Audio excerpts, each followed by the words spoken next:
perspective and how you see that playing out when you watch Utah play? Yeah, well, they're obviously benefiting from that. You always have to take the big picture into consideration, and continuity always helps you earlier in the season. We had some situations in Indiana where we really got off to strong starts when we didn't change the roster much. But it doesn't necessarily mean that's going to pay the biggest dividends down the stretch in the playoffs. But they got a great team. I thought coming into last year's season when they added Conley and Bogdanovich that they were going to have the type of season that they're having right now. It didn't play out that way with injuries and not having Bogdanovich and losing Favors. But to see what they're doing right now is no surprise to me because that's what I expected from them last year. Frank, you were able to have a lot of success in those small lineups with AD and just the way that Gobert had to come out. Obviously, he's not playing tonight. I just wondered what the way to attack this Utah team without Davis. Yeah, well, we just similar principles. Mark should be able to bring him away from the basket. Trez actually has been very effective in games against Utah over the last couple of years in matchups with Rudy. So we're confident what we can do as long as we're intelligent in how we're attacking the basket. We have to you have to go smart or you have to go hard. You got to attack the rim or use your intelligence and play paint to great basketball and extra pass, things like that. And then, Frank, a final thing for you. We had KCP in the pregame show earlier, and he talked about he was really feeling his legs the last couple of weeks and kind of the build-up from last season. And just how have you observed him and his play the last couple of games? And it seemed like he started to get going again. Yeah, I think he has put together a couple of really good games. He had a stretch where, he struggled. I think he would be the first to admit that. But hopefully that's coming back around with what you saw last two games.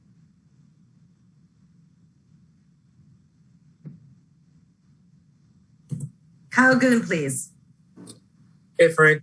First of all, is everyone available to play today besides AD and Dennis? Yes. And second, I was just wondering if you had a reaction to seeing the second half of the schedule. You guys are going to play 8 back-to-backs, I think, in the last 35 games and have, pretty high degree of difficulty relative to the rest of the league. Do you feel pretty good about that on balance, or does it feel like it's just kind of not nonstop? I haven't really studied the second half of the schedule, but I know every team in the league is playing 72 games. So that's the only thing that really matters to me when I see schedules come out. Okay. Dave McMenamin, please. Frank, there wasn't a ton of playing time for Quinn in the first half of the season. And obviously, there's contract dates that lead to business decisions. But what did he do for your group and how will he be missed? He will definitely be missed. First of all, he's a heck of a basketball player. We have depth at that position. It's the only reason he wasn't getting in. But I had a lot of confidence in his abilities on the floor. And he's a 10 out of 10 culture fit with our group. Understands his role. And you need guys like that. When you're filling out your roster, you got to have guys that are willing to not play, but still stay ready and contribute when your number's called. And he exemplified that, as well as you can. So he did a great job for us, and we certainly wish him well. Okay, accept Dan Wyke, please. Hey, Frank. 2 questions really quickly. One, do you guys anticipate making a 10-day signing or anything now that with the 2 roster spaces and the injuries that you guys have? Is that something you anticipate? We'll always look at opportunities to improve our team, but nothing concrete right now. And then secondly, in these 4 games since AD's gone down, I know you've looked at different guys and stuff. Offensively, you've struggled.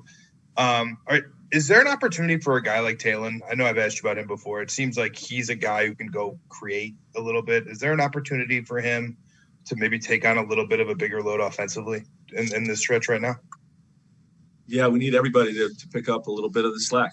That's what we're preaching with our guys, and no one person has to, make up for Dennis and AD's, production. But Talon is definitely one of those guys that can do a little bit more for sure.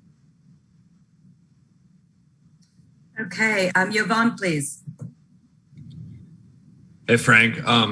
Is there you guys have a couple roster spots open now. Is there a type of player or a position that you think could help the team or the rotation? We're just looking at what players are available. I'm not going to discuss any types of needs that we're discussing internally. Okay, we'll do a couple more here, Frank. Mark Medina. Hey, Frank, even though AD's out, has he played any sort of leadership role on the bench or behind the scenes? And if so, what have you seen? Yeah, he's active, just staying engaged in the game, talking to coaches or his teammates about coverages or offensive spacing concepts, just ways that he can share his lens on what he's seeing from the bench. So he's staying very active and involved. Okay, and we're going to finish off with Harrison Fagan, please. Hey, Frank, Mark kind of stole my question, but along those lines, I was just curious are you bringing AD in on any coaching meetings, or do you see a future for him there at all? Is that something that he's expressed an interest in doing more of while he's out? No, he's just been involved in all the team meetings. Every time our group is together, he's with us, but not in any coaches meetings. All righty. Thank you so much, Frank. Good.